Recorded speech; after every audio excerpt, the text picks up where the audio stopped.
Hello friends, good morning. जैसा कि हमने अपने लेक्चर 1 जो कि बेसिक इंट्रोडक्शन था आपका सिलेबस का, उसके अंदर हमने बात की थी कि हम जीएसटी को सबसे पहले स्टार्ट करेंगे और जीएसटी में हम सबसे पहले स्टार्ट करने वाले थे बेसिक ऑफ जीएसटी।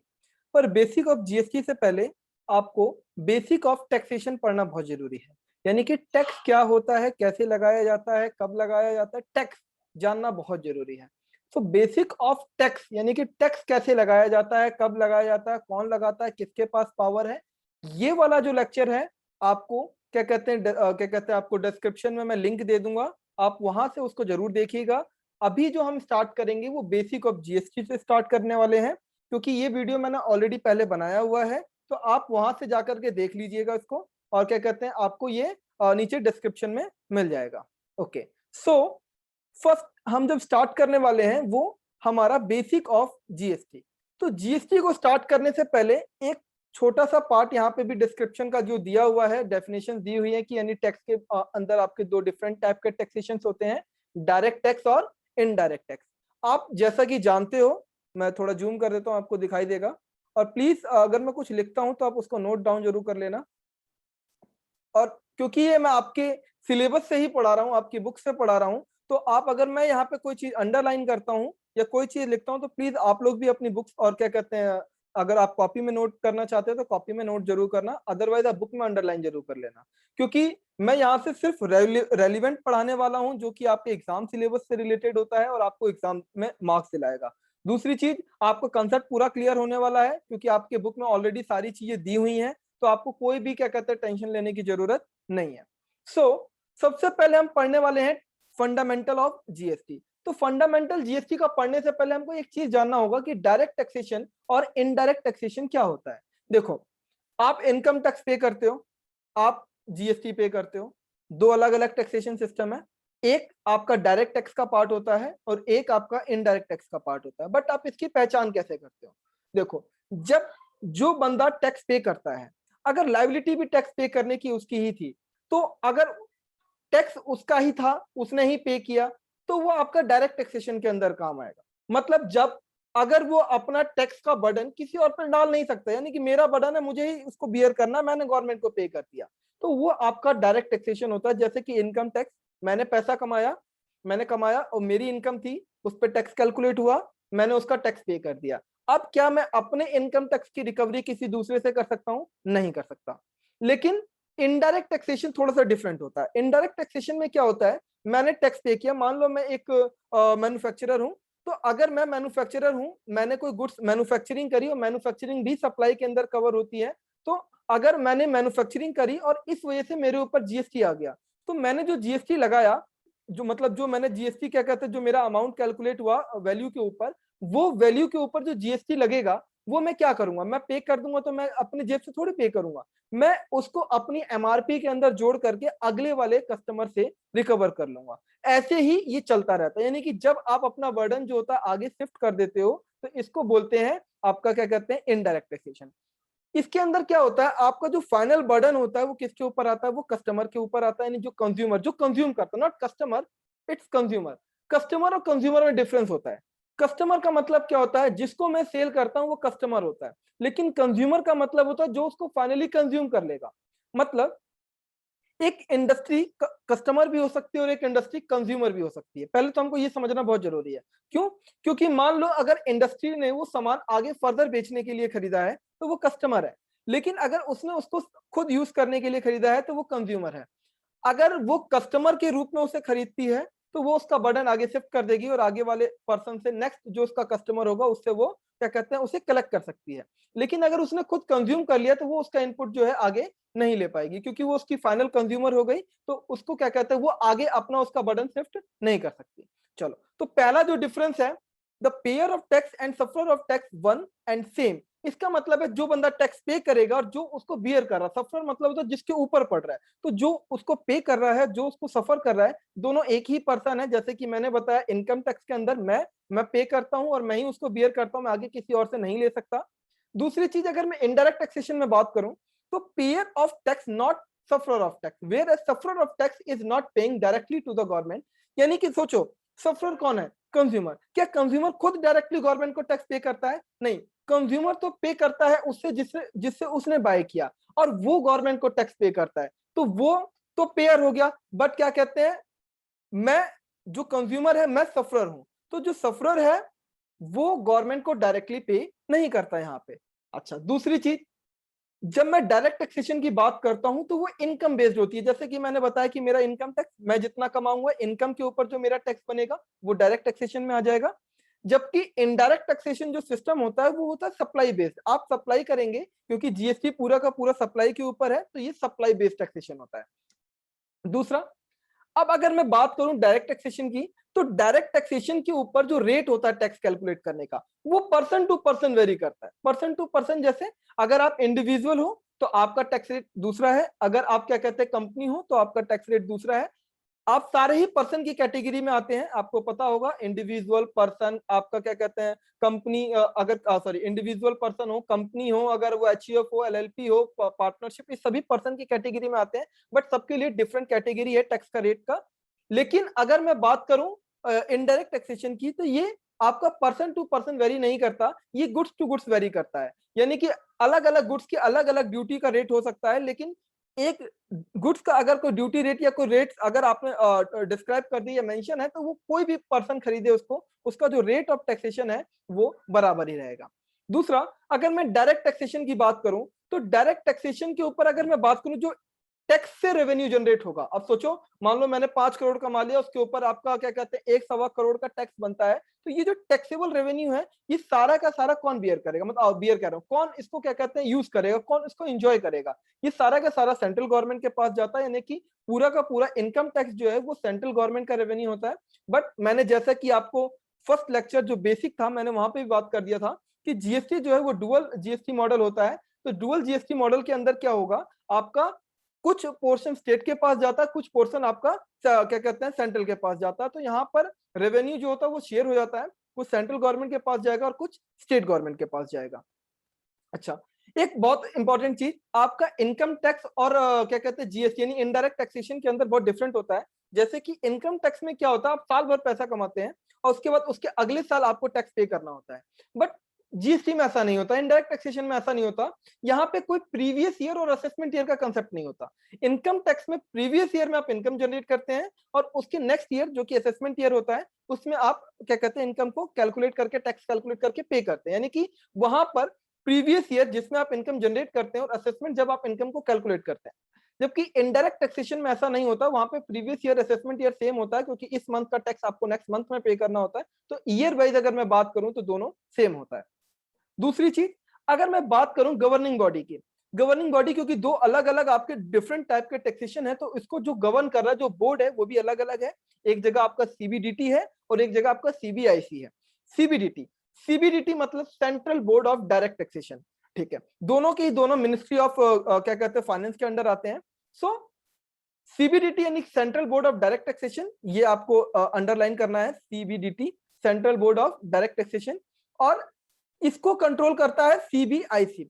अब यहाँ पे पहले क्या होता था, पहले होता था ये सीबीईसी। सीबीईसी का मतलब क्या है, central board of excise and custom.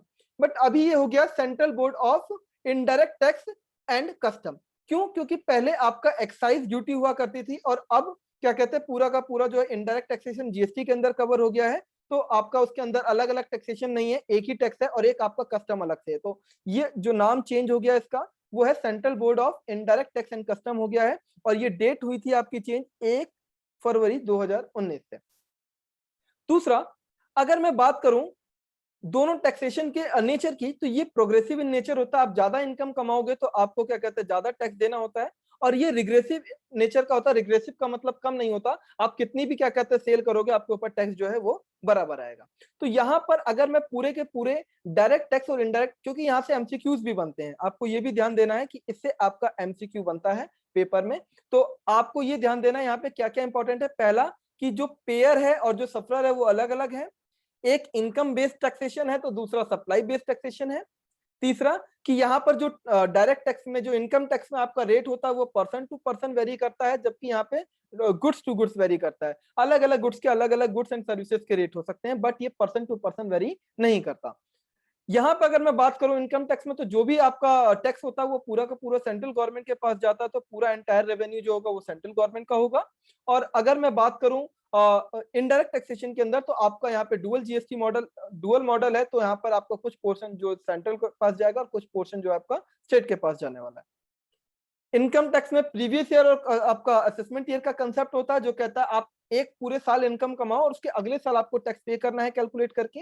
जबकि इनडायरेक्ट टैक्सेशन में ऐसा कुछ नहीं होता, क्योंकि यहाँ पे कमाने का नहीं होता, आप सेल करेंगे, सप्लाई करेंगे, आपका टैक्स लायबिलिटी आ जाएगी, आपको नेक्स्ट मंथ उसको असेसमेंट करके खुद से ही टैक्स पे करना है।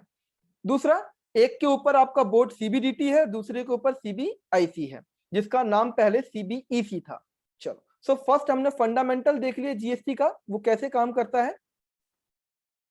अब हमको पढ़ना तो है constitution of constitution 101 amendment act 2016। ये क्या होता है, इसको पढ़ने से पहले हम कुछ दूसरा पढ़ने वाले हैं, क्योंकि हमें पहले थोड़ा जीएसटी के बारे में जानना है, फिर हम इसको पढ़ेंगे कि क्या है। बट मैं आपको एक चीज बता दूं कि कॉन्स्टिट्यूशनल अमेंडमेंट का मतलब क्या है, कि पहले जीएसटी किसी कारण की वजह से नहीं आ पा रहा था, वो कारण मैं आपको बताऊंगा।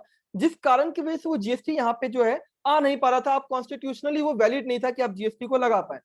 सो कॉन्स्टिट्यूशन में सबसे पहले अमेंडमेंट की गई और कॉन्स्टिट्यूशन में ये पावर दी गई, क्योंकि सारा का आप अगर मैंने जैसे कि आपको बोला कि डिस्क्रिप्शन में आपको लिंक मिल जाएगा कि टैक्सेशन का पूरा सिस्टम कैसा है, तो टैक्सेशन का जो सिस्टम है उसमें साफ बताया हुआ है कि जो टैक्स लगाया जाएगा वो कॉन्स्टिट्यूशन बेस्ड लगाया जाएगा। अगर कॉन्स्टिट्यूशन में पावर है तो ही आप टैक्स लगा सकते हैं, और कॉन्स्टिट्यूशन में अगर पावर नहीं है तो आप टैक्स नहीं लगा सकते। तो कॉन्स्टिट्यूशन में पावर नहीं थी जीएसटी को लगाने की, तो जीएसटी के अंदर सबसे पहले हमें कॉन्स्टिट्यूशन में अमेंडमेंट करना पड़ा, और अमेंडमेंट करने के बाद हम क्या कहते हैं जीएसटी को लेकर के आए। तो सबसे पहले हम अमेंडमेंट पढ़ेंगे कि कॉन्स्टिट्यूशन में हमने क्या अमेंडमेंट करी थी और कैसे अमेंडमेंट हुई थी। ठीक है, और ये पूरा का पूरा हमें पार्ट पढ़ना है। बट पहले हमें एक छोटा सा हमें जो कि हम बेसिक ऑफ जीएसटी पढ़ रहे हैं, तो सबसे पहले हमें जीएसटी की डेफिनेशन पढ़ना बहुत जरूरी है। तो सबसे पहले हम पढ़ेंगे बेसिक ऑफ जीएसटी, यानी कि व्हाट इज जीएसटी, क्या है जीएसटी। तो जीएसटी के लिए हमें सबसे पहले एक जीएसटी की डेफिनेशन पढ़नी पड़ेगी, जो कि very very very very important है। ये जीएसटी की डेफिनेशन ही सब कुछ बोल देती है। क्या कहता है कि गुड्स एंड सर्विस टैक्स, यानी कि GST, goods and service tax means a tax. तो ये क्या है, ये एक टैक्स है। गुड्स एंड सर्विस टैक्स एक टैक्स है, जो कि किसके ऊपर लगाया जाएगा, तो ये लगाया जाएगा supply of goods and goods और सर्विसेज और बोथ। इसका मतलब क्या है कि अगर आप सप्लाई करते हैं गुड्स का या सर्विस का या दोनों का, चलो गुड्स का सप्लाई करेंगे तो भी जीएसटी आएगा, सर्विस का सप्लाई करेंगे तो भी जीएसटी आएगा, तो फिर ये बोथ लिखने की क्या जरूरत थी। अच्छा, मैं ये बता देता हूं, कभी कभी क्या होता है कि आप गुड्स और सर्विसेज को साथ में सप्लाई करते हैं, तब जब साथ में सप्लाई करेंगे और एक बिल बना के देते हैं आप, तो उस केस में जीएसटी कैसे लगाएंगे। अगर आपने सिर्फ गुड्स बोल देते तो आप गुड्स पे लग जाता, सर्विस छूट जाता। अगर आप सर्विस बोल देते तो सर्विस पे लग जाता, गुड्स छूट जाता, या फिर आपको दोनों के अलग अलग बिल बनाने पड़ते। तो इसलिए जीएसटी जो है आपका, वो गुड्स और सर्विसेज और बोथ। भैया एग्जांपल बता दो आप।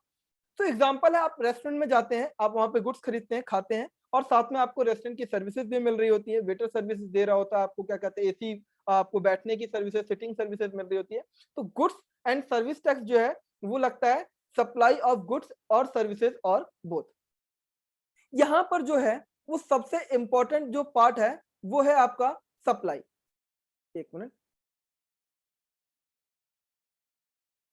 जो सबसे इंपॉर्टेंट पार्ट है वो है सप्लाई। सप्लाई मैंने आपको पहले ही लेक्चर में बताया था कि सप्लाई को हम अलग से पढ़ेंगे।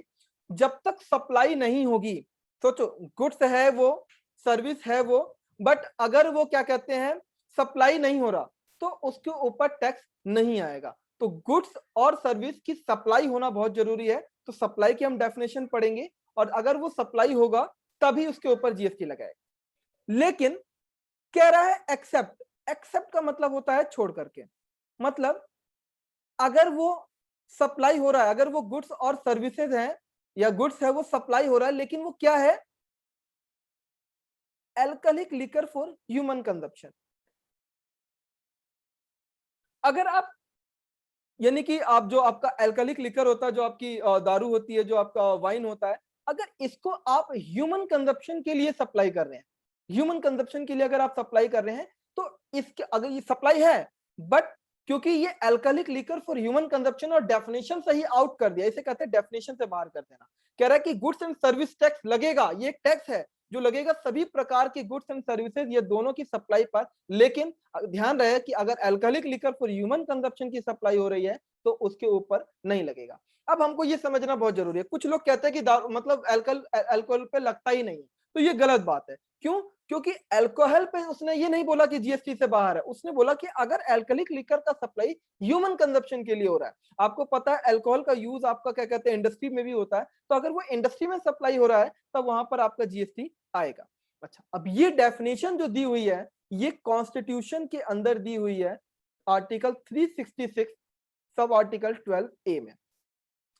तो क्या कहता है डेफिनेशन, एक बार याद कर लो। Goods and service tax means a tax on supply of goods or services or both except tax on supply of alcoholic liquor for human consumption। तो डेफिनेशन हमको बहुत अच्छे से याद हो गई है कि ये एक टैक्स है जो गुड्स और सर्विसेज और दोनों की सप्लाई पे लगता है, लेकिन ध्यान रहे alcoholic liquor for human consumption पे ये नहीं लगाया जाता। ओके, अब कुछ इसकी जो बेनिफिट्स हम देखते हैं कि क्या क्या और क्या क्या चीजें हैं इसके अंदर। सबसे पहला कि जीएसटी एक वैल्यू एडेड टैक्स है। मतलब मैं एक एग्जांपल लेता हूं वैल्यू एडेड टैक्स का। मान लो राम ने सबसे पहले एक गुड्स सेल करा जो कि 100 रुपए का है, जिसकी वैल्यू 100 रुपए है। तो 100 रुपए का है, तो 100 रुपए के ऊपर मान लो, मैं इसको थोड़ा स्मॉल कर दूं, मान लो 100 रुपए का है और इसके ऊपर मान लो 18% के हिसाब से जीएसटी लगाया तो 18 रुपीज का आ गया। तो ये कितने का हो गया? 118 का हो गया, और ये उसने बेच दिया। अब राम ने बेचा किसको? मोहन को। अब ये मोहन क्या कर रहा है फर्दर आगे सोहन को बेचने वाला है। सोहन को वो कितने में बेचेगा? 150 में। 150 प्लस जीएसटी में बेचेगा। इसने कितने में बेचा? 100 प्लस जीएसटी में। तो अब मोहन ने कितनी वैल्यू एडिशन करी यहाँ पे? 50 रुपीज। तो मोहन को टैक्स सिर्फ और सिर्फ 50 रुपए पे देना चाहिए। क्यों? क्योंकि यहाँ पर क्या लिखा है कि ये एक वैल्यू एडेड टैक्स है, जितनी वैल्यू एड होगा उतने पे ही आपको टैक्स पे करना है। तो देखो कैसे होगा, मोहन कस्टमर से कितने पे लेगा? वो कस्टमर से लेगा 150 के ऊपर जीएसटी, यानी कि आपका 150 के ऊपर जीएसटी जो आएगा आपका आ जाएगा, कैलकुलेट कर लो,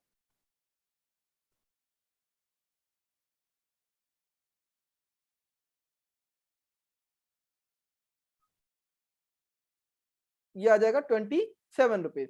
तो वो कस्टमर से कितना लेगा? 27 रुपीज लेगा, यानी कि वो 177 रुपीज आगे कस्टमर से चार्ज करेगा। अब यहां पर सोचने वाली बात है कि उसने जो 18 रुपए का जीएसटी ऑलरेडी पे किया था वो उसके पास पड़ा हुआ है अभी, क्योंकि उसने वैल्यू के ऊपर एडिशन करा है। तो वो क्या करेगा? कहेगा गवर्नमेंट से, देखो मैंने सामने से कस्टमर से 27 का जीएसटी यानी टैक्स लिया है, बट मैंने ऑलरेडी आपको 18 पहले ही दे दिया था, तो मैं सिर्फ जितनी वैल्यू एडिशन है उसके ऊपर ही टैक्स दूंगा। तो 7 और 2 9। अब देखो उसने वैल्यू कितनी एडिशन करी? 50। अगर 50 का 18% निकालोगे तो कितना आएगा? 9। तो उसने सिर्फ और सिर्फ वैल्यू एडिशन के ऊपर ही टैक्स पे किया। तो जीएसटी जो है वो एक वैल्यू एडेड टैक्स है, यानी कि जितनी वैल्यू ऐड करोगे उतने के ऊपर ही आपको टैक्स पे करना है।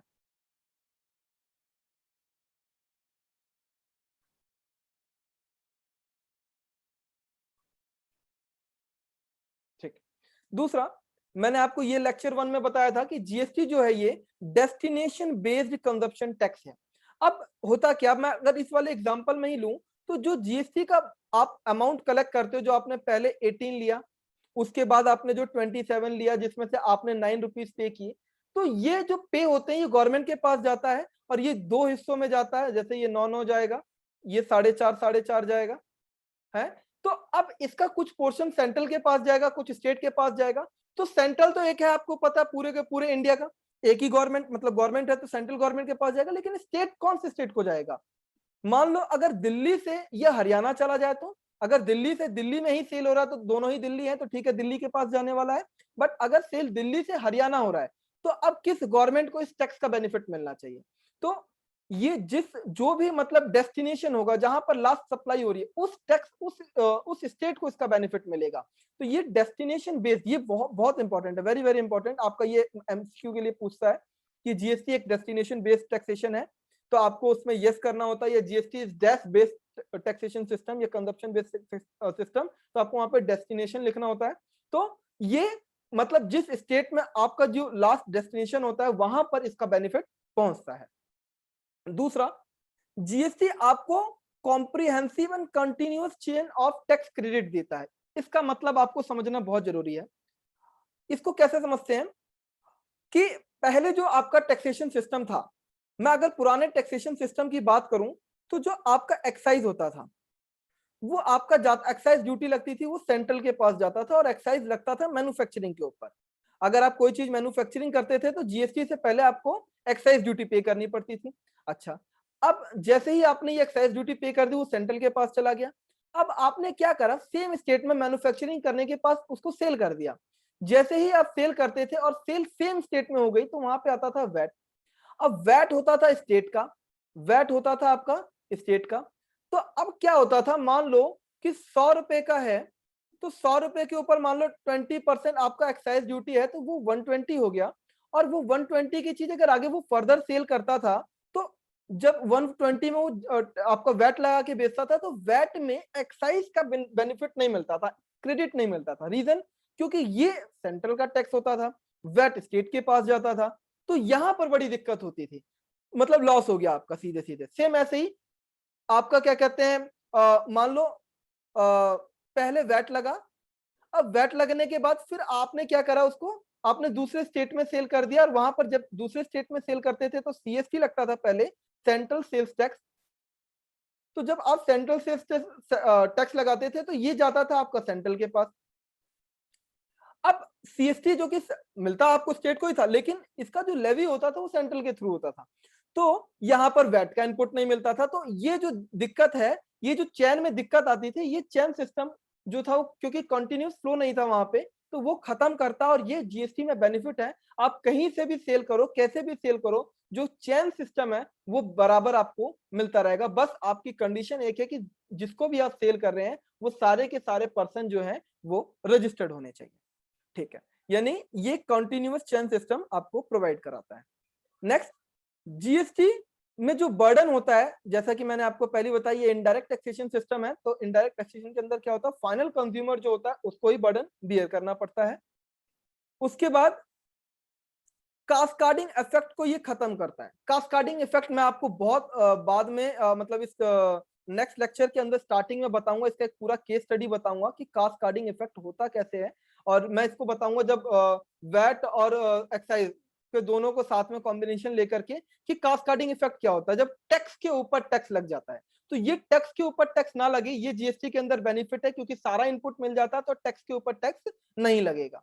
ठीक है, ये इंपॉर्टेंट है आपको। कास्काडिंग इफेक्ट इसको कहते हैं, टैक्स के ऊपर टैक्स लगना। तो कास्काडिंग इफेक्ट को जीएसटी रिमूव कर देता है, क्योंकि यहाँ पर टैक्स के ऊपर टैक्स नहीं लगेगा, क्योंकि पुराने वाले टैक्स का आपको यहाँ पे इनपुट मिल जाएगा तो आप उस टैक्स को अपनी कॉस्ट का पार्ट नहीं बनाओगे। जब पुराने वाले टैक्स का आपको इनपुट नहीं मिलता है तो आप उसको कॉस्ट का पार्ट बनाते हो और फिर उसको आगे आप जब नेक्स्ट सप्लाई करते हो तो उसके ऊपर भी आपको टैक्स लेना पड़ता है। जैसे कि अभी मैंने यहाँ पे एक एग्जांपल दिया था कि फर्दर आपका वैट लगा तो आपको एक्साइज प्लस एक्साइज के ऊपर भी अब आपको वैट देना पड़ेगा। आगे, GST brings uniform tax structure all over India, क्योंकि ये पूरे इंडिया में एक जैसा ही लगता है। मैंने आपको पहले बताया था ये वन नेशन वन टैक्सेशन है, तो यूनिफॉर्म टैक्स स्ट्रक्चर है। चाहे वो आप दिल्ली में सप्लाई करोगे तब भी वही तरीका है आपके जीएसटी लगाने का, और अगर आप क्या कहते हैं बिहार में करोगे या फिर आप क्या कहते हैं उत्तराखंड में करोगे या फिर आप केरला में करोगे, हर जगह आपका सेम ही स्ट्रक्चर होता है। तो अभी हमने पढ़ा कि जीएसटी क्या होता है। इसके बाद हम पढ़ने वाले हैं एडवांटेजेस ऑफ जीएसटी। तो सबसे ज्यादा फायदे क्या हुए हमें।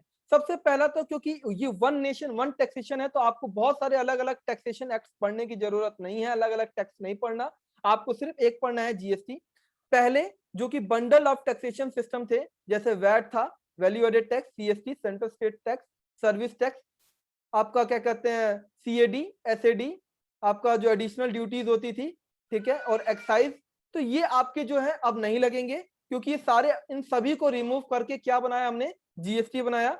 काउंटरवेलिंग ड्यूटीज वगैरह सब हट गई हमारी, ठीक है, एडिशनल ड्यूटीज जितनी थी सारी हटा दी। तो ये आपको दूसरा जो है बहुत बड़ा फायदा मिला। ये फायदा है आपके, ये भी आपका क्या कहते हैं 4 मार्क्स में आ भी सकता है कि अभी लास्ट सीएम में फाइनल में एग्जाम में आया था ये। दिसंबर 2020 के एडवांटेजेस ऑफ जीएसटी क्या होते हैं। तो वन नेशन वन टैक्सेशन है, पुराने टैक्सेशन को खत्म करता है। कास्केडिंग इफेक्ट, जैसा कि मैंने बताया, टैक्स पे टैक्स नहीं लग रहा तो आपका कॉस्ट नहीं बढ़ेगा, ठीक है। तो कॉस्ट के ऊपर मतलब एक टैक्स के ऊपर दोबारा टैक्स नहीं लगेगा, कास्केडिंग इफेक्ट को रिमूव करेगा, remove tax on tax. Increase ease of doing business, पहले क्या होता था, वैट अगर मैं सप्लाई कर रहा हूं तो मुझे वैट वाले बंदे को भी रखना पड़ता था, सर्विस टैक्स को भी, मतलब ऐसा बंदा चाहिए जिसको सारी चीजें आती हो, तो बड़ा दिक्कत होता था, अलग अलग एक्ट में उलझ के रह जाता था, अलग अलग लेवी होती थी, अलग अलग आपकी रिटर्न भरनी पड़ती थी। तो ये सारा खत्म कर दिया और अब एक बड़ा सिंपल सा है आपका जो है जीएसटी। जीएसटी में बहुत आसान हो गया, आपको 2 ही रिटर्न फाइल करनी है, एक नॉर्मल जो पर्सन होता है उसको 2 ही रिटर्न फाइल करनी है आपको मंथली, तो बहुत ईजी हो गया। दूसरा, क्योंकि टैक्स के ऊपर टैक्स नहीं लग रहा और पुराने सारे टैक्स का आपको इनपुट मिल जाता है, तो उससे आपकी कॉस्ट ऑफ प्रोडक्शन कम हो जाएगी, इंक्रीज होगी डिमांड क्योंकि आपका प्रोडक्ट सस्ता होगा, सप्लाई बढ़ेगी, इससे आपका अल्टीमेटली क्या होगा, आपका प्रोडक्शन बढ़ जाएगा, जिससे कि जीडीपी आपकी जो है इंडिया की जीडीपी भी बढ़ जाएगी। यानी कि देखो ना, समझो खुद, कॉस्ट कम होगी, कॉस्ट कम होने से डिमांड बढ़ेगी, डिमांड बढ़ने से सप्लाई बढ़ेगी, सप्लाई बढ़ने से प्रोडक्शन बढ़ेगा, प्रोडक्शन ही तो आपकी जीडीपी होती है, ग्रॉस डोमेस्टिक प्रोडक्शन, तो वो भी आपका बढ़ने लग जाएगा। नेक्स्ट बेनिफिट क्या है, ये आपकी एक्सपोर्ट और मैन्युफैक्चरिंग एक्टिविटी को बूस्ट करेगी, क्योंकि कॉस्ट ऑफ प्रोडक्शन कम होगा तो आप ज्यादा बनाएंगे और सस्ता करके आप बेचेंगे मार्केट में, ज्यादा लोगों को एम्प्लॉयमेंट देंगे, इस वजह से जीडीपी बढ़ने लग जाएगी, आपका गेनफुल एम्प्लॉयमेंट होगा और कंटिन्यूअस यानी कि सब्सटेंसिव, एक लगातार, और एक मतलब सब्सटेंसिव का मतलब होता है जो नीचे जाकर के ना चलती रहे फिर बढ़े फिर चलती रहे, ऐसे आपकी इकोनॉमिक ग्रोथ होगी। और ऐसी ये सारे आपके जो हैं वो आपके बेनिफिट्स हैं, एडवांटेजेस हैं आपके जीएसटी के। तो बड़ा सिंपल सा है, क्या एक बार आप रिवाइज कर सकते हैं इसको बड़े सिंपली, क्या वन नेशन वन टैक्स है, पुराने टैक्सेशन को खत्म कर दिया, पुराने टैक्सेशन सिस्टम्स को, जैसे कि service tax, VAT, CST, CAD, SAD, excise, बहुत सारे टैक्सेशन सिस्टम्स को खत्म कर दिया।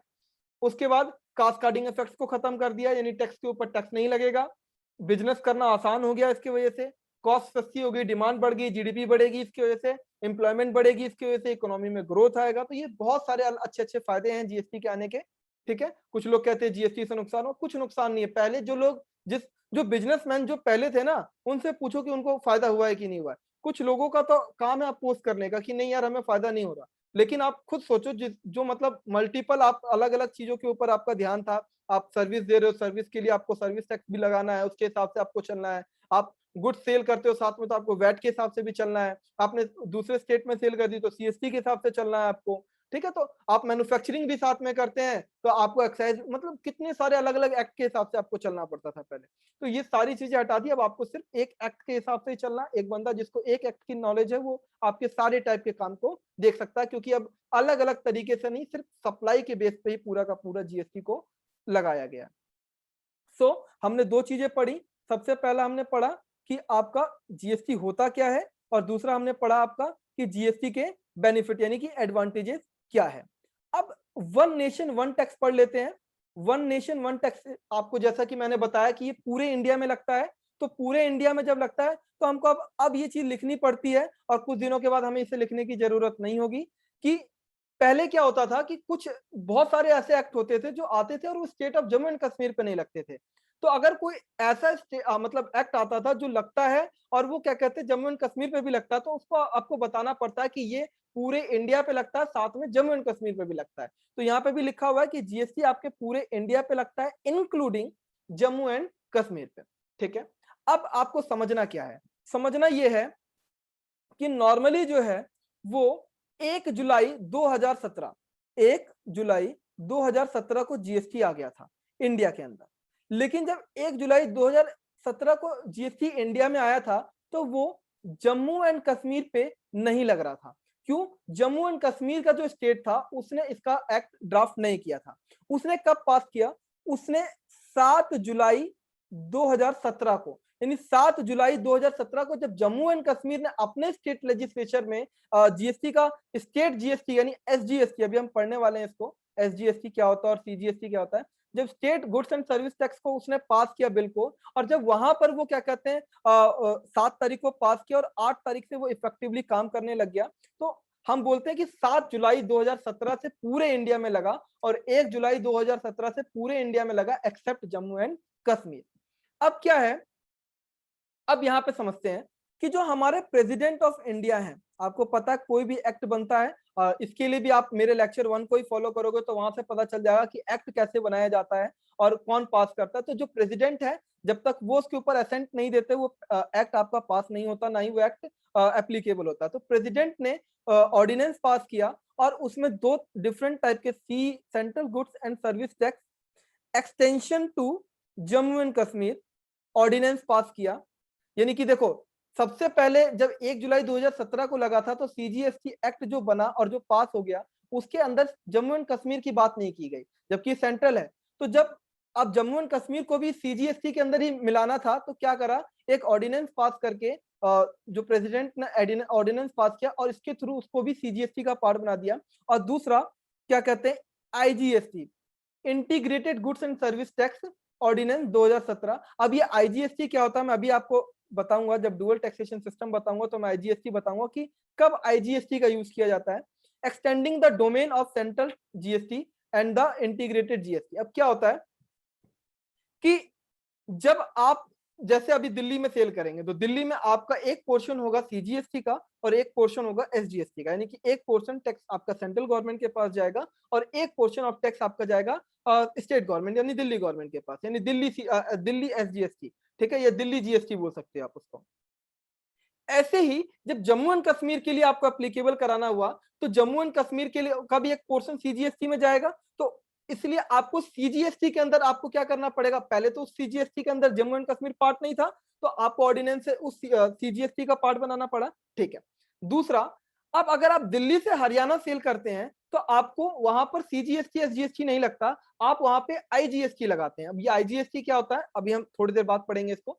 तो वहां पे आईजीएसटी लगाते हैं। तो वैसे ही जब जम्मू एंड कश्मीर से आप दिल्ली में सेल करेंगे तो वहां पे भी आईजीएसटी लगेगा। तो पुराने आईजीएसटी के अंदर क्योंकि जम्मू एंड कश्मीर पार्ट नहीं था तो वहां पर भी आपको क्या करना पड़ा, ऑर्डिनेंस पास करना पड़ा। या दिल्ली से आप जम्मू एंड कश्मीर में सेल करेंगे तो वहां पे भी आप क्या कहते हैं आईजीएसटी लगाएंगे। तो इसको पास करके आपने ऑर्डिनेंस पास करके जम्मू एंड कश्मीर को भी अब इसका पार्ट बना लिया, यानी कि जम्मू एंड कश्मीर में 7 जुलाई से आपका क्या कहते हैं वहां पे ऑर्डिनेंस पास हुआ और 8 जुलाई 2017 से जो है अब ये ऑल ओवर इंडिया के अंदर जीएसटी एप्लीकेबल हो गया है। तो ठीक है, इसके साथ जैसे ही जम्मू एंड कश्मीर भी इसका पार्ट बन गया तो अब हम इसको कह सकते हैं GST truly a one nation one tax, एक राष्ट्र का एक टैक्स। तो ये one nation one taxation system होता है। तो आपसे कोई पूछता है कि वन नेशन वन टैक्सेशन है क्या या वन नेशन वन टैक्स क्या है, तो वन नेशन वन टैक्स का मतलब कोई पूछे तो बताना कि वन नेशन वन टैक्स का मतलब है कि इसमें ये पूरे इंडिया के ऊपर एप्लीकेबल होगा इंक्लूडिंग जम्मू एंड कश्मीर। हाँ, जम्मू एंड कश्मीर पर 7 दिन के बाद से जीएसटी एप्लीकेबल हुआ था, 1 जुलाई को पूरे इंडिया में एक्सेप्ट जम्मू एंड कश्मीर, और 7 जुलाई को जब जम्मू एंड कश्मीर ने अपना स्टेट बिल पास किया जीएसटी के लिए तो 8 जुलाई से जो है अब जम्मू एंड कश्मीर से भी ये लागू होना चालू हो गया। तो अब ये one nation one tax system बन गया। अब हमको समझना है ये डुअल जीएसटी मॉडल क्या होता है। डुअल जीएसटी मॉडल जैसे मैंने बताया, डुअल जीएसटी मॉडल में आपका क्या कहते हैं 3 चीजें आएंगी, सीजीएसटी, एसजीएसटी और आईजीएसटी। मैंने बोला कि जब भी मैं कोई सेल करूंगा या जब भी मैं कोई सप्लाई करूंगा, सेल वर्ड की जगह मैं क्या यूज करूंगा, सप्लाई। जब भी मैं कोई सप्लाई करूंगा तो मैंने बताया कि ये डुअल जीएसटी मॉडल है। इसके अंदर एक पोर्शन ऑफ टैक्स जो होगा, यानी एक पोर्शन यानी कि जो कि 50% है, तो 50% जो टैक्सेशन होगा वो जाएगा आपका स्टेट के पास और 50% जो जाएगा वो जाएगा आपका सेंट्रल के पास। अब अगर आपने दिल्ली में सेल करी, दिल्ली से दिल्ली में ही सेल करी, तो आप क्या करेंगे, जो इससे आप टैक्स लेंगे उसको एक पोर्शन आप दिल्ली गवर्नमेंट को देंगे और एक गवर्नमेंट सेंट्रल गवर्नमेंट को देंगे। लेकिन अब मान लो दिल्ली वाले ने हरियाणा को सेल कर दी, तो अब ये जो जीएसटी लेगा, अब क्योंकि मैंने बताया क्योंकि ये डेस्टिनेशन बेस्ड टैक्सेशन होता है तो गया कहां, हरियाणा में, तो अब ये क्या करेगा, अब ये सीजीएसटी और एसजीएसटी चार्ज नहीं करेगा, अब ये इससे लेगा आईजीएसटी। क्या करेगा, ये इससे ले लेगा आईजीएसटी और पूरा का पूरा किसको दे देगा, सेंट्रल गवर्नमेंट को। और सेंट्रल गवर्नमेंट बाद में क्या कर देगी, उसमें से इसका 50% जो है वो इस स्टेट को दे देगी। यानी ये तरीका है आपका जीएसटी को स्टेट को देने का। तो आईजीएसटी कब लगाया जाता है, जब आप एक स्टेट से दूसरे स्टेट में करते हैं सेल, तो आप क्योंकि ये दिल्ली वाला बंदा वो हरियाणा का तो एसजीएसटी नहीं लगा सकता, तो इस वजह से वो क्या करेगा, वो आईजीएसटी लगाएगा और आईजीएसटी पूरा का पूरा सेंट्रल के पास दे देगा। अब सेंट्रल की जिम्मेदारी है वो हरियाणा वाली गवर्नमेंट को दे देगा, लेकिन जब दिल्ली से दिल्ली में ही हुआ तो उसको पता था दिल्ली के पास ही है, तो सीधे दिल्ली गवर्नमेंट को ही दे देगा। चलो, तो अब हम इसको जरा समझते हैं नीचे। स्टेट एसजीएसटी का मतलब होता है स्टेट जीएसटी, जो कि स्टेट गवर्नमेंट कलेक्ट करती है। सीजीएसटी का मतलब होता है सेंट्रल जीएसटी, जिसको सेंट्रल गवर्नमेंट कलेक्ट करती है। आईजीएसटी का मतलब होता है कि इंटीग्रेटेड जीएसटी, जिसको कलेक्ट करती है सेंट्रल गवर्नमेंट, जैसा कि मैंने बताया। और ये कब लगाया जाता है, जब इंटर स्टेट सप्लाई करते हैं, एक स्टेट से दूसरे स्टेट में जब आप गुड्स या सर्विसेज को सप्लाई करते हैं। ठीक है, अभी आगे चलते हैं। अब ये सीजीएसटी का मतलब क्या है? सीजीएसटी का मतलब है अब देखो जितने टैक्स है, मतलब सीजीएसटी है तो सीजीएसटी का एक अलग एक्ट पास हुआ है, सीजीएसटी एक्ट 2017। एसजीएसटी के लिए एसजीएसटी एक्ट 2000, क्योंकि देखो सीजीएसटी तो एक ही होगा, लेकिन एसजीएसटी आपके पास 28 स्टेट्स हैं, 5 यूनियन टेरिटरीज हैं और 3 और यूनियन टेरिटरीज है जिसके खुद के स्टेट लेजिस्लेचर है। तो टोटल क्या कहते हैं 28 जो स्टेट है, तो 28 स्टेट के लिए 28 आपके एसजीएसटी पास होगा। और जो 3 यूनियन टेरिटरीज है जिसके भी खुद स्टेट लेजिस्लेटिव है, तो वो भी आपका एसजीएसटी एक्ट पास करेगी। बट ये जो 5 आपके यूनियन टेरिटरीज हैं जिनका खुद का स्टेट लेजिस्लेचर नहीं है, तो वो क्या पास करेगा, वो यूजीएसटी एक्ट पास करेगा, UTGST act, union territory goods and service tax. तो आपका क्या होगा, सेंट्रल क्योंकि एक ही है तो सेंट्रल सीजीएसटी एक्ट पास होगा। 28 स्टेट और 3 ऐसे यूनियन टेरिटरीज जिनका खुद का आपका क्या कहते हैं, जिसमें दिल्ली, पौंडीचेरी और आपका जो है यहाँ पे 2 ही नाम लिखे हुए हैं, 3 है, दिल्ली, पौंडीचेरी और जम्मू एंड कश्मीर। इन 3 के खुद के स्टेट लेजिस्लेचर हैं, तो वो आप क्या करेंगे, वो अपना एसजीएसटी एक्ट पास करेंगे। और जो 5 अलग यूनियन टेरिटरीज हैं वो आपका यूटीजीएसटी पास करेगी। जैसे यहाँ मैंने लिखा हुआ है 28 स्टेट हैं, 8 यूनियन टेरिटरीज हैं, जिसमें 3 ऐसी यूनियन टेरिटरीज हैं जिसके खुद के लेजिस्लेचर हैं। तो वो जो 3 है, ये और ये आपका एसजीएसटी एक्ट पास करेगी। और बाकी के जो 5 हैं, जो कि आपके ये रे लक्षद्वीप, दमन एंड दीव एंड दादर। अच्छा, पहले दमन एंड दीव और दादर नागर हवेली अलग अलग हुआ करते थे, अभी इसको मर्ज कर दिया और ये एक ही है। उसके बाद अंडमान एंड निकोबार, और एक नया आपका बना था लद्दाख, और एक चंडीगढ़। तो ये जो 5 यूनियन टेरिटरीज हैं इसके लिए यूटीजीएसटी एक्ट पास होगा, और बाकी जो है आपके उसके लिए सीजीएसटी और एसजीएसटी एक्ट पास होंगे। ठीक है, यानी स्टेट्स जो है आपका एसजीएसटी एक्ट पास करेगा, और सरकार, केंद्र सरकार जो आपकी सेंट्रल गवर्नमेंट, वो सीजीएसटी एक्ट पास करेगी। सेंट्रल गवर्नमेंट साथ में एक आईजीएसटी एक्ट भी पास करेगी, और मतलब पास किया हुआ ऑलरेडी 2017 में। आईजीएसटी कब होगा, जब एक स्टेट से दूसरे स्टेट में आपकी सप्लाई होती है। देखो, दादर नागर हवेली और दमन एंड दीव को मर्ज कर दिया गया था, कब से, 26 जनवरी 2020 से। ठीक है, और लद्दाख जो है नया यूनियन टेरिटरी बना था 31 अक्टूबर 2019 के बाद से। ठीक है,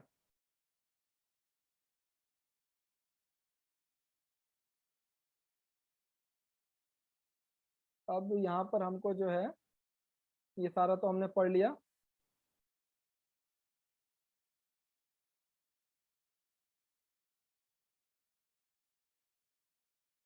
अच्छा, आईजीएसटी क्या होता है, हाउ टू डिसाइड आईजीएसटी या सीजीएसटी और एसजीएसटी। तो मैंने आपको पहले ही बता दिया, अगर लोकेशन ऑफ सप्लायर, यानी जहां से जो बंदा सप्लाई कर रहा है और जहां पे सप्लाई कर रहा है, प्लेस ऑफ सप्लाई, अगर सेम स्टेट में है, दिल्ली में ही बंदा है और दिल्ली में ही सप्लाई कर रहा है, तो सेम स्टेट हो गया, तो वहां पर उसको बोलते हैं इंट्रा स्टेट ट्रांजेक्शन, और वहां पर आपका लगेगा सीजीएसटी और एसजीएसटी। लेकिन अगर आपका जो स्टेट है, दिल्ली से बंदा कहाँ सप्लाई कर रहा है, हरियाणा, तो ये स्टेट जो है वो अलग अलग हो गया, तो जैसे ही स्टेट बदल जाएगा वहां पे क्या लगेगा आपका, इंटर स्टेट ट्रांजेक्शन। तो इंटर स्टेट ट्रांजेक्शन पे क्या लगाया जाता है, आईजीएसटी आपका। तो ये हो गया सीजीएसटी और एसजीएसटी, और ये हो गया आपका integrated goods and service tax. ठीक है,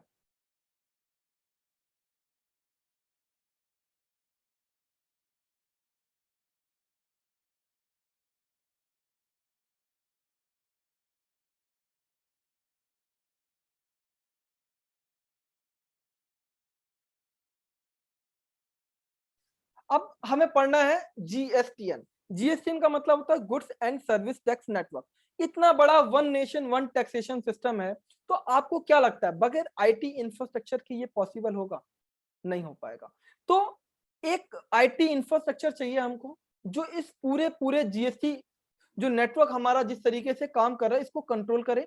इसको हमको क्या कहते हैं सारा डेटा एक स्टेट से दूसरे स्टेट में जब जा रहा है या आईजीएसटी से दूसरे स्टेट में आपको क्रेडिट देना है, तो ये कौन बताएगा कि किसका कितना? आप तो एक ट्रांजैक्शन देख रहे हो बट मल्टीपल करोड़ों में ट्रांजैक्शंस होती हैं, तो उसको कैसे याद रखा जाएगा?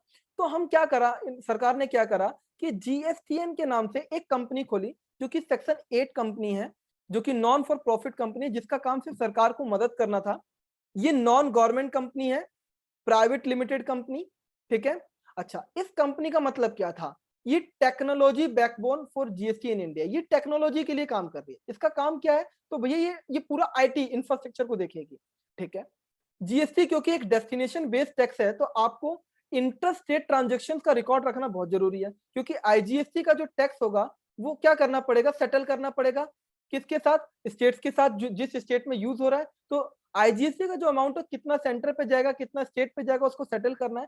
तो इसके लिए हमें एक स्ट्रॉन्ग आईटी इंफ्रास्ट्रक्चर की जरूरत पड़ेगी, जो पीछे से बैकबोन के रूप में काम करे, जो आपको क्या कहते हैं कैप्चर करे, डेटा को प्रोसेस करे और डेटा को एक्सचेंज करे इधर से उधर। किसके साथ? Stake holder. स्टेक होल्डर कौन कौन है? Tax payer, state, central government यानी, और अकाउंटिंग ऑफिसेस, बैंक, आरबीआई, सबके साथ होना चाहिए ना। बैंक से पेमेंट बैंक के थ्रू होती है, तो पैसा पहुंचा या नहीं पहुंचा। आरबीआई को भी क्या कहते हैं पता होना चाहिए पैसा कितना आ रहा है नहीं आ रहा है। अकाउंटिंग ऑफिसेस जो अकाउंटिंग कर रहे हैं, जो सेंट्रल गवर्नमेंट है, स्टेट गवर्नमेंट है, टैक्स पेयर को भी पता होना चाहिए। तो सबके साथ ये डेटा कैसे शेयर होगा? बगैर आईटी इंफ्रास्ट्रक्चर के तो नहीं हो सकता। तो जो जीएसटीएन है, जो goods and service tax network का काम है, वो एक आईटी बैकबोन है आपका, यानी पीछे से सारा डेटा प्रोवाइड कराएगा। ये 100% गवर्नमेंट ओन्ड कंपनी हो गई कब से? 26 सितंबर 2018, यानी जब ये बनाई थी तो ये नॉन गवर्नमेंट कंपनी थी, बट कैबिनेट ने क्या करा, इसके 100% शेयर खरीद लिए। GST network will soon become a 100% government company, और ये कैबिनेट कंसीडर कर देता है जीएसटीएन को कब? 26 सितंबर 2018 के बाद से इसे क्या, जीएसटीएन को क्या बना दिया? एक गवर्नमेंट कंपनी बना दिया। अब ये गवर्नमेंट एंटिटी हो गई, यानी पहले ये गवर्नमेंट कंपनी नहीं थी। बट ये डेट आप याद कर सकते हैं, ये इंपॉर्टेंट है, नीड टू लर्न। 26 सितंबर 2018 को क्या हुआ था कि जो जीएसटीएन है, जो पहले का पूरा एक प्राइवेट कंपनी था, आप जरा यहाँ देखेंगे तो प्राइवेट लिमिटेड कंपनी थी, इसके 100% शेयर खरीद लिए गवर्नमेंट ने। अब ये गवर्नमेंट एंटिटी हो गई है, ठीक है। अब जरा इसको समझते हैं कि ये काम कैसे करता है, तो इसको जरा समझ लेते हैं कैसे काम करता है। मान लो डीलर ए है, डीलर ए कोई सेल करता है एक दूसरे स्टेट में या सेम स्टेट में भी करता है, तो वो क्या करेगा? तो वो सेल करेगा और सेल करते के साथ वो रिटर्न फाइल करेगा GSTR 1, ठीक है, और वो टैक्स की पेमेंट करेगा। अब ये डेटा किसके पास जाएगा? जीएसटीएन के पास जाएगा, यानी जीएसटीएन नेटवर्क के पास जाएगा। पेमेंट वो दो रूप में करेगा, क्योंकि इंट्रा स्टेट सेल हुई है, तो वो सीजीएसटी और एसजीएसटी करेगा। एक स्टेट के पास चला जाएगा और एक सेंटर के पास चला जाएगा, ठीक है। अब क्या करेगा जो एजेंसी है वो, देखो इसने इतना इतना टैक्स पे किया, 100 रुपए और 100 रुपए, फिर इसने जो रिटर्न भरी, तो रिटर्न में भी इसने बताया कि हाँ 100 रुपए और 100 रुपए, तो ये डेटा इनके पास जाएगा, वो मैच करेंगे, हाँ ठीक है 100 ही इसने बताया था रिटर्न में और 100 ही टैक्स पे किया है, ठीक है, तो ये मैच कर लेंगे। अब क्या होगा, अब ये बंदा जब आगे फर्दर सेल करेगा तो ये इसकी इनपुट लेने के लिए सोचेगा, नहीं इसे ये सीजीएसटी और एसजीएसटी का इनपुट चाहिए, तो ये इंफॉर्मेशन कितना लेगा, यानी कितना इनपुट आएगा इसके पास, ये बात कौन बताएगा? तो ये बात भी कौन बताएगा? नेटवर्क बताएगा सेंटर को। देखो ये तो इन स्टेट और सेंटर से इनपुट ले लेगा, और ये जीएसटीएन क्या करेगा, जीएसटीएन ये वाला इनपुट जो है सेंटर के थ्रू यहाँ से इतना ट्रांसफर कर देगा, स्टेट के थ्रू इतना ट्रांसफर कर देगा। तो मतलब सेंटर और स्टेट का पूरा हिसाब लेखा जोखा, इन डीलरों का हिसाब लेखा जोखा, सबका जो क्या कहते हैं पूरी अकाउंटिंग एक तरीके से जो कर रहा है, वो कौन कर रहा है? जीएसटीएन, यानी कि आपका goods and service tax network कर रहा है, ठीक है। अब कुछ फंक्शंस हैं जो आपका जीएसटीएन करता है। जीएसटीएन क्या करता है, आप जीएसटीएन से ही अपने रजिस्ट्रेशन कराते हो, वहीं आप रिटर्न फाइल करते हो, चालान टैक्स पे करना है तो वहीं से चालान पेमेंट करते हो, आईजीएसटी की सेटलमेंट भी आप वहीं से करते हो। और ये आईजीएसटी की सेटलमेंट जो करता है, यानी जैसे आपने 11th क्लास में या 12th क्लास में आपने पढ़ा होगा क्लियरिंग हाउस फंक्शन, आपने जब आरबीआई का फंक्शन पढ़ा था कि आरबीआई क्लियरिंग हाउस फंक्शन है, वैसे ही जीएसटीएन भी जो है वो टैक्स का क्या कहते हैं क्लियरिंग हाउस फंक्शन के रूप में काम करता है। और ये एक बिजनेस इंटेलिजेंस और एनालिटिक्स डेटा बना करके पूरा का पूरा देता है कि किस स्टेट में कितना कलेक्शन हुआ, किसने कितना दिया, किस क्या कहते हैं डीलर का कितना टैक्स आया, ज्यादा आया कम आया, ये सारी चीजें पूरी मॉनिटरिंग भी कर रहा होता है। हर बार आपको ये पूरा का पूरा सिस्टम है, ये पूरा ट्रैक रिकॉर्ड बना करके रखता है कि एक अगर डीलर है वो हर बार इतना पे करता था, इस बार उसने सिर्फ 10% ही पे किया उसका, तो उसको तुरंत नोटिफाई कर देगा कि आपका टैक्स कम गलत पे हो रहा है। और क्या कहते हैं जो इसके क्या कहते हैं जो पूरी टीम है वो इनेबल हो जाएगी कि हाँ इस बंदे ने टैक्स कम पे किया, टैक्स की चोरी हो रही है। ठीक है, तो creation of common and share ID infrastructure, यानी ये एक कॉमन है जो मतलब पूरा का पूरा आईटी का डेटा शेयर करता है। ठीक है, किसके साथ? अलग अलग लोगों के साथ, हमने देख लिया किसके साथ करता है वो। All statutory function to be perform by tax officials, जो ये पूरा का पूरा फंक्शन है वो टैक्स के जो ऑफिशियल्स लोग हैं वो कर रहे होते हैं। GST like approval of GST, देखो डेटा इसके अंदर जाएगा, काम इसकी तरह थ्रू होगा जीएसटी के थ्रू, लेकिन अप्रूवल कौन देगा? वो अप्रूवल कौन देगा? वो ऑफिशियल देंगे। असेसमेंट ऑफिशियल करेंगे, audit, appeal, enforcement will remain with respective tax department. तो इसके जो डिपार्टमेंट है वही करेंगे, इसका काम सिर्फ डेटा को इधर से उधर करना है। काम जो है रजिस्ट्रेशन जो अप्रूवल करेगा वो क्या कहते हैं एक पर्सन करेगा, जो टैक्स ऑफिशियल है वो करेगा। असेसमेंट, ऑडिट, अपील, इन्फोर्समेंट, ये सारे के सारे डिपार्टमेंट करेंगे, जिसके अलग अलग डिपार्टमेंट बने हुए हैं।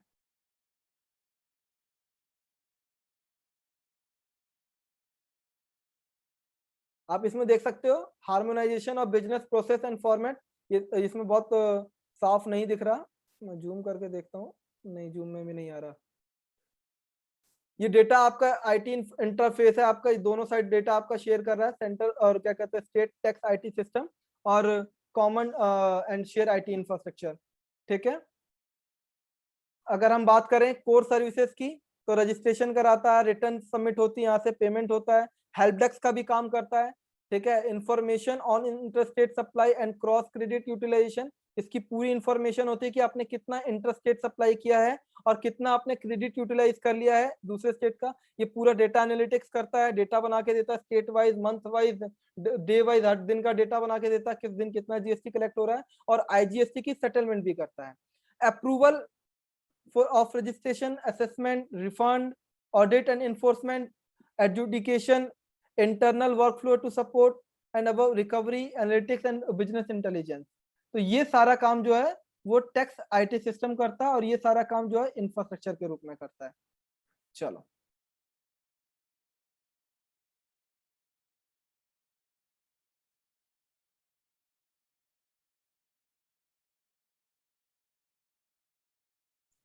अब हमको पढ़ना है GST council, but GST council से पहले हम पढ़ेंगे आपका amendment of GST, constitutional amendment for GST.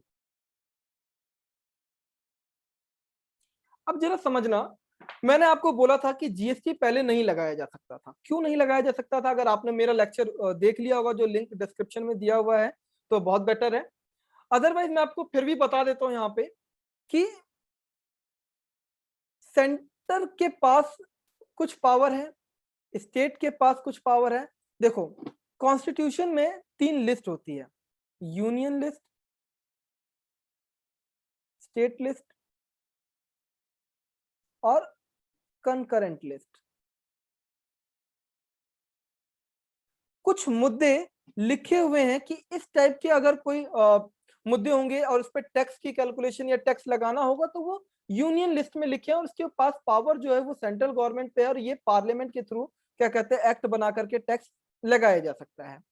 ऐसे ही कुछ अपने मुद्दे होते हैं एक्ट बनाने के या टैक्स लगाने के जो स्टेट लिस्ट में लिखे हैं, स्टेट गवर्नमेंट चाहे तो वो अपना लगा सकती है, जैसे वैट बना के लगाती थी पहले।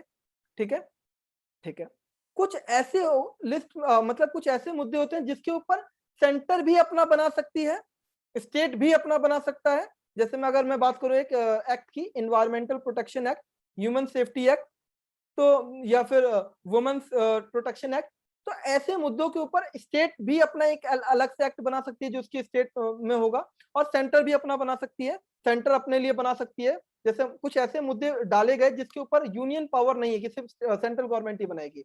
जैसे वुमेन प्रोटेक्शन के लिए सेंटर भी चाहे तो कुछ एक एक्ट ड्राफ्ट कर सकती है जिसके अंदर वुमेन्स की प्रोटेक्शन कैसे की जाए, लेकिन स्टेट को लगता है कि नहीं यार ये प्रॉपर नहीं है, मैं इससे और अच्छी बेनिफिट दे सकता हूँ, मैं बसेस फ्री कर सकता हूँ और मैं अपने वुमेन प्रोटेक्शन में इसको डाल करके बसेस फ्री करा सकता हूँ लेडीज के लिए। तो वो कंकरेंट लिस्ट में मुद्दा होता है। बट अभी तक ऐसा कोई भी मुद्दा, मतलब ऐसा कोई भी मुद्दा यहाँ पे नहीं लिखा जिसके ऊपर सेम ही मुद्दे के ऊपर दोनों लोग एक्ट बना दें और दोनों एक साथ क्या कहते हैं चलाया जा सके। मतलब अगर कंकरेंट लिस्ट में पहले मुद्दे आते थे तो स्टेट और यूनियन के अलग अलग एक्ट थे और वो अलग अलग तरीके से संचालन करते थे, अलग अलग तरीके से गवर्न करते थे। लेकिन अभी जो जीएसटी लगाना था उसमें क्या कि कॉमन एक्ट था और दोनों को मिलकर के लगाना था। ऐसा कोई क्या कहते हैं पहले था ही नहीं, तो इन्होंने क्या करना पड़ा, सबसे पहले कॉन्स्टिट्यूशन में अमेंडमेंट करनी पड़ी क्योंकि कॉन्स्टिट्यूशन में ऐसा पावर था ही नहीं। अब क्योंकि कॉन्स्टिट्यूशन में पावर नहीं था तो कॉन्स्टिट्यूशन में अमेंडमेंट करनी पड़ेगी। ठीक है, अब क्या होता है कॉन्स्टिट्यूशन में, ये नंबर क्या है भैया ये बता दो आप, ये 122 101 ये क्या नंबर है, हमें याद कैसे होंगे? देखो कॉन्स्टिट्यूशन में क्या, जब से कॉन्स्टिट्यूशन बना है, जब से ये जो जीएसटी के लिए हमने अमेंडमेंट करी, इस अमेंडमेंट को, ये जब बन गया, अमेंडमेंट हो गया, तो ये अमेंडमेंट एक्ट पास करा और हमने कॉन्स्टिट्यूशन के अंदर ये पन्ना भी जोड़ दिया। तो ये जो अमेंडमेंट हुई ये 101वीं बार हुई, मतलब इससे पहले 100 बार अलग अलग मुद्दों के लिए अमेंडमेंट हुई होगी। अच्छा, अब ये तो 101 नंबर अमेंडमेंट है, ये समझ में आ गई। तो ये 122 क्या है? अच्छा एक बात बताओ, कोई भी अमेंडमेंट करने से पहले, कोई भी एक्ट लाने से पहले आपको क्या करना पड़ता है? बिल पास करना पड़ता है। तो पहले बिल आता है, बिल पे चर्चा होती है, लोग उसको हाँ करते हैं ना करते हैं, अगर वो हाँ हो गया तो वो एक्ट बन जाता है। तो मुझे एक बात बताओ, क्या जितने भी बिल आते हैं क्या सारे के सारे एक्ट बन जाएंगे क्या? ऐसा जरूरी है? नहीं हो सकता ऐसा। भाई कोई बिल आया लेकिन लोगों को अच्छा नहीं लगा, यानी जो वहां पे आपके जो सांसद होते हैं, जो आपके मेंबर ऑफ पार्लियामेंट होते हैं, उन्होंने उसके ऊपर असेंट नहीं जताई या प्रेसिडेंट ने असेंट नहीं जताई, तो वो क्या कहता है, बिल का बिल रह गया, एक्ट नहीं बन पाया। तो बिल ज्यादा हो सकते हैं पर एक्ट हमेशा कम होंगे या बराबर होंगे। एक्ट जो है वो कभी भी बिल से ज्यादा नहीं हो सकते। तो ये 122वां नंबर बिल लेके आए थे जिसके ऊपर चर्चा हो रही थी, और जैसे ही ये पास हो गया तो ये 101 नंबर अमेंडमेंट हो गई। तो ये तो सबसे पहले नंबर था। और इसे असेंट मिली थी कब? 8 सितंबर 2016 को। और जीएसटी लागू कब से हुआ था? वो 1 जुलाई 2017 से, यानी कि एक साल पहले ही इस बिल के ऊपर चर्चा हो गई थी। हाँ, और ये क्या कहते हैं, लागू होने की बात हो गई थी कि लागू किया जाएगा। ठीक है, विच पेव द वे, जैसे ही ये पास हुआ तो जीएसटी को लगाने के लिए, जीएसटी को इंडिया में लाने के रास्ते जो हैं वो खुल गए, क्योंकि पहले ये रास्ते बंद थे इस कॉन्स्टिट्यूशन की वजह से, क्योंकि कॉन्स्टिट्यूशन में ऐसा पावर था ही नहीं। और इतने सालों से 2004 से ही जीएसटी आने वाला था, वो इतने सालों से इसी वजह से नहीं आ रहा था क्योंकि ये समझ में नहीं आ रहा था कि उसको ड्राफ्ट कैसे किया जाए, कैसे दोनों लोग मिलकर साथ में लगाएंगे। तो कॉन्स्टिट्यूशन में जो ये अमेंडमेंट हुई थी, ये आपको लर्न करना है, ये डेट लर्न करनी है, ये एमसीक्यू में पूछ सकता है। ये 2016 में 8 सितंबर 2016 को एनेक्ट हो गया था। ठीक है, अब इसके अंदर क्या हुआ, concurrent power on parliament and state, दोनों को साथ में पावर दी गई, पार्लियामेंट को भी और स्टेट लेजिस्लेचर को भी। क्योंकि जो सेंटर के एक्ट बनाता है वो पार्लियामेंट बनाता है और जो स्टेट के एक्ट बनाता है वो स्टेट लेजिस्लेचर में बनते हैं। तो दोनों को साथ में पावर दी गई कि आप एक लॉ बनाओ गुड्स एंड सर्विसेज के लिए, जिसका मतलब है कि जिस पे डुअल कंट्रोल होगा, एक ऐसा एक्ट जिस पे डुअल कंट्रोल होगा स्टेट का भी और सेंटर का भी, और सारे एसएससीज के लिए, यानी कि ऑल एसएससीज के लिए सेंटर स्टेट दोनों साथ में कंट्रोल करेगी। तो इस वजह से आपको कॉन्स्टिट्यूशनल अमेंडमेंट बिल लेके आना पड़ा। अच्छा, अब कॉन्स्टिट्यूशन का आर्टिकल 246 ए क्या कहता है? 246 ए लेकर के आया गया जिसमें पावर दी गई कि आप जीएसटी लगाएंगे। तो आर्टिकल 246 ए लेकर के आया गया, ये इंट्रोड्यूस किया और पावर दी किसने? Has been given to the parliament as well legislature, यानी कि पार्लियामेंट को भी पावर दी और स्टेट लेजिस्लेचर को भी पावर दी कि आप दोनों मिलकर के क्या करोगे? एक्ट बनाओगे, और सेंटर जो बनाएगा इसके ऊपर वो सीजीएसटी बनाएगा, आईजीएसटी बनाएगा, और जिस स्टेट जो स्टेट हैं या फिर ऐसी यूनियन टेरिटरीज जिसके खुद के स्टेट लेजिस्लेचर हैं, वो एसजीएसटी एक्ट बनाएंगे, और जिन यूनियन टेरिटरीज के स्टेट लेजिस्लेचर यानी खुद के लेजिस्लेचर लेजिस्लेटिव असेंबली नहीं है, वो यूटीजीएसटी एक्ट बनाएगा। तो ये पावर दी गई, और ये पावर हमें याद करना वेरी वेरी इंपॉर्टेंट है। आर्टिकल 246 ए से ही पावर मिलती है पार्लियामेंट को और लेजिस्लेचर को कि वो सीजीएसटी, आईजीएसटी, एसजीएसटी और यूटीजीएसटी एक्ट बना पाए हैं। ठीक है, जो हमने आगे पढ़ा था अभी। अब क्या है, आईजीएसटी किस लिए बनाया गया? सेंटर और स्टेट, देखो IGST will be apportion between, कह रहा है जो आईजीएसटी कलेक्ट होगा वो सेंटर में और स्टेट में इस मैनर में, क्या कहते हैं, जैसा कि पार्लियामेंट में बताया गया है एज पर लॉ, वो क्या कर दिया जाएगा, अपोर्शन किया जाएगा on the recommendation of GST council. अब आपको पता है जीएसटी में सारी की सारी चीजें कौन देखता है? वो सारी की सारी चीजें जो मेंटेन देख रहा होता है वो जीएसटी काउंसिल। और आपने सुना भी होगा कि जीएसटी काउंसिल की मीटिंग है, जीएसटी सारे डिसीजन कहाँ लिए जाते हैं? जीएसटी काउंसिल में लिए जाते हैं। ठीक है, जीएसटी जो है वो लगाया जाएगा, यहाँ पे बताया गया कि जीएसटी लगाया जाएगा, यानी इसी आर्टिकल में बताया गया कि जीएसटी लगेगा सभी गुड्स एंड सर्विसेज की सप्लाई पे, लेकिन alcoholic liquor for human consumption पे तो कभी नहीं लगेगा जीएसटी, ऐसा बोल दिया गया, क्योंकि डेफिनेशन में ही बाहर कर दिया कि कभी भी ह्यूमन कंजप्शन पे नहीं लगेगा, क्योंकि इसके ऊपर हमेशा वैट लगेगा, और ये स्टेट का बहुत बड़ा रेवेन्यू होता है, इसलिए स्टेट कभी भी इसको अपने हाथ से नहीं जाने दे रहा था, इसलिए स्टेट ने मना करा, और इसको बाद में ह्यूमन कंजप्शन यानी alcoholic liquor for human consumption को जो है वो जीएसटी से बाहर कर दिया, वरना इसका भी जो रेवेन्यू हो जाता 50% का वो सेंटर के पास चला जाता। ठीक है, उसके बाद पुराने जितने भी टैक्सेस थे आपके, वो सारे के सारे क्या कर दिए गए, खत्म कर दिए गए। द एक्सप्लेनेशन ऑफ आर्टिकल 2, अब एक और आर्टिकल है आर्टिकल 269 कॉन्स्टिट्यूशन का, जो प्रोवाइड करता है कि इंपोर्ट ऑफ गुड्स और services will be deemed as supply of goods और सर्विसेज। अगर आप इंपोर्ट भी करोगे गुड्स और सर्विसेज को, तो भी आप सप्लाई, वैसे तो हम सप्लाई की डेफिनेशन में इसको पढ़ेंगे बहुत आराम से कि सप्लाई की डेफिनेशन में इंपोर्ट और एक्सपोर्ट दोनों कवर होता है, तो अगर आप इंपोर्ट भी करते हो गुड्स और सर्विसेज को, तो भी वो क्या कहते हैं, सप्लाई की डेफिनेशन में है। लेकिन यहाँ पे एक इंपॉर्टेंट बात क्या बोली गई कि अगर आप इंपोर्ट करते हो गुड्स का और सर्विसेज का, तो दोनों को ही क्या बोलेंगे, सप्लाई। बट गुड्स के इंपोर्ट पे कस्टम ड्यूटी लगेगी और सर्विस के इंपोर्ट पे जीएसटी लगेगा। ठीक है, और यहाँ पे कौन सा जीएसटी लगेगा, आईजीएसटी, क्योंकि ये एक स्टेट से दूसरा स्टेट हो गया, मतलब समझो ना, स्टेट से तो हट करके ये दूसरी किसी भी कंट्री से आएगा तो उस स्टेट से हट करके है, तो यहाँ पे क्या लगेगा, आईजीएसटी लगेगा। अब कस्टम पे क्या होता है, बेसिक लगता है, सीवीडी लगता है, स्पेशल सीवीडी लगता है। सीवीडी मतलब होता है काउंटर वेलिंग ड्यूटी। जब हम कस्टम एक्ट पढ़ेंगे तो इसको कस्टम में भी अच्छे से देखेंगे, इस वाले पोर्शन को दोबारा कवर करेंगे। Next, principle for determining the place of supply and when a supply take place in the course of interstate trade और commerce shall be decided by the parliament.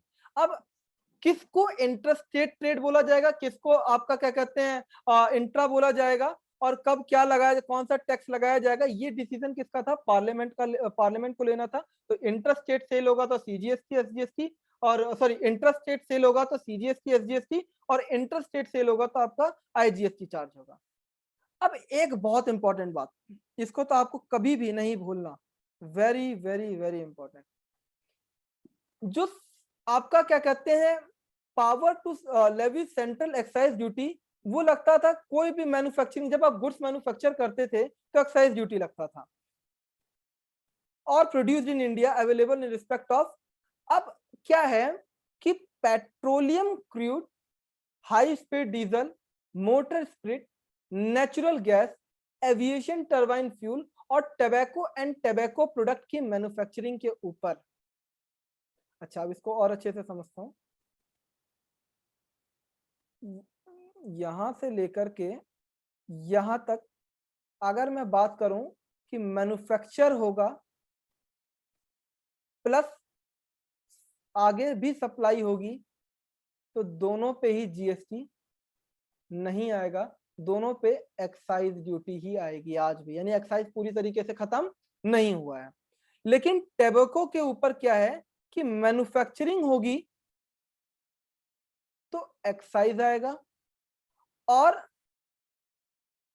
और सप्लाई होगा तो जीएसटी आएगा। अब जैसे अब इसको यहाँ पे लिखा है कि इन सभी चीजों की मैन्युफैक्चरिंग के ऊपर तो एक्साइज आएगा, लेकिन जब देखो क्या कह रहा है कि अगर ये सारी चीजों की सप्लाई होगी, सेल होगी, तो उस पर क्या आएगा आपका क्या कहते हैं, इन सभी के ऊपर स्टिल क्या आएगा आपका स्टेट के जो वैट लगते हैं या वैट।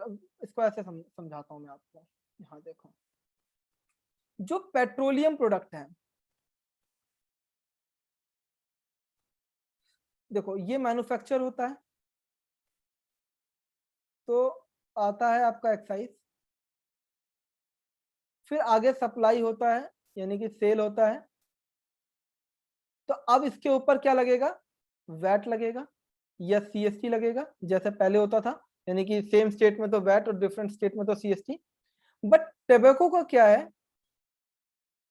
कि ये मैन्युफैक्चर होगा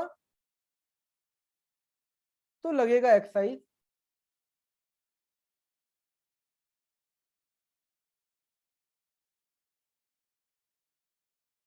बट अगर ये सप्लाई होगा आगे फर्दर तो अब इसके ऊपर क्या लगेगा, जीएसटी। तो यही यहां पर लिखा हुआ है,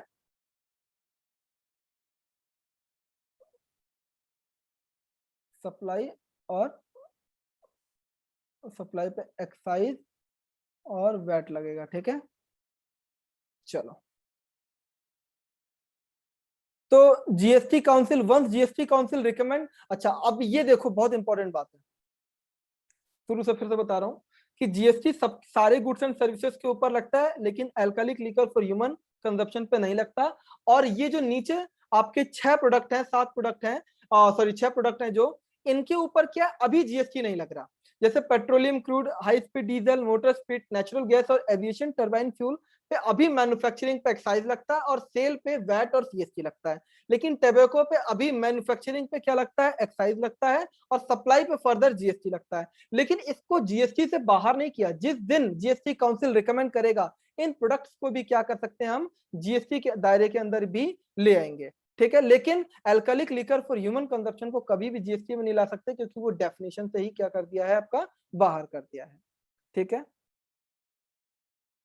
ये डेट याद कर लेना, 12 अप्रैल 2017 को ये चारों बिल पास किए गए थे, सीजीएसटी, आईजीएसटी, यूजीएसटी और आपका जीएसटी कम। अच्छा, एक GST compensation to state bill भी है, इसके बारे में हम चर्चा करेंगे बाद में कि GST compensation to state bill क्या है। कि पहले स्टेट को कुछ नुकसान होता था, मतलब सॉरी, जीएसटी के आने की वजह से स्टेट को कुछ नुकसान होने लग गया, तो स्टेट ने बोला कि हम तो ऐसे जीएसटी नहीं लाने देंगे। तो सरकार ने बोला कि मैं रफली बता रहा हूँ आपको, बाद में से अच्छे से डिस्कस करेंगे, कि मान लो पुराने एक्ट के हिसाब से आपको 500 करोड़ रुपए सालाना रेवेन्यू आता था, और जीएसटी के आने की वजह से क्योंकि ये वन नेशन वन टैक्स और इनपुट मिलता जा रहा है, तो आपका इनपुट जो आपका रेवेन्यू वो कम होकर 400 हो गया। तो ये जो 100 करोड़ है ये हम आपको देंगे, और कब तक देंगे, 5 साल तक देंगे। तो ये जो कंपनसेशन टू स्टेट एक्ट बनाया गया था वो इसीलिए बनाया गया था। चलो ठीक है, इसके बाद आज का टॉपिक हमारा खत्म हो गया। ठीक है, देख लेते हैं एक बार। देखिए जीएसटी काउंसिल रह गया है। जीएसटी काउंसिल क्या है, जीएसटी काउंसिल सेक्शन आर्टिकल 279 में क्या कहते हैं, कॉन्स्टिट्यूशन ऑफ इंडिया में प्रेसिडेंट ने जो है एम्पावर्ड करके ये बनाया है जीएसटी का goods and service tax council. इसमें क्या है, president of India constitute the GST council और 15 सितंबर 2016, यानी 15 सितंबर 2016 को जीएसटी काउंसिल बनाया गया। इसके जो चेयरपर्सन है, ये कॉन्स्टिट्यूशन, इसका जो कॉन्स्टिट्यूशन, जीएसटी काउंसिल का जो कॉन्स्टिट्यूशन आपको याद रखना है कि इसका जो चेयरपर्सन होता है वो यूनियन फाइनेंस मिनिस्टर, अभी कौन है, निर्मला सीतारमन, तो वो है।